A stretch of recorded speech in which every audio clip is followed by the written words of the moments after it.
Hi, today we are going to look at end of month calculation for a specific date in Excel. So let's see how it can help you in day-to-day work. So let's first try to understand how the formula works. So let's say you've got set of dates and you need to calculate the end of month date quickly. So you can use the formula EOMONTH, open parenthesis, what is the starting date and how many months do you want to add for the closing date and the end of the month date. So I don't want to add any number of months, so I'm going to use 0 here. So it will quickly give me what is the end of month date for any specific date in my table. That was very simple. Let's see how it works in our day-to-day accounting.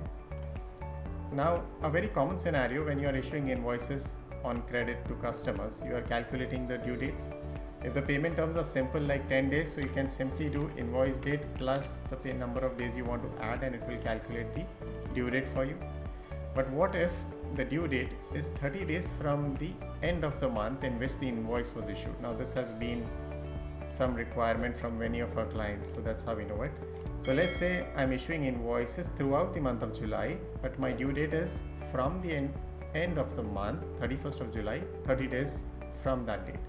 So for that, I will use EOMONTH formula, open parenthesis, take the invoice date and don't add any months. So I'll put 0 there, and I want to add the payment term. So payment is due in 30 days from the end of the month, and that's it. The due date will be calculated considering all these invoices are issued in the month of July. So from 31st of July, 30 days are getting added and I'm getting a due date of 30th of August. Same thing applied for the following months.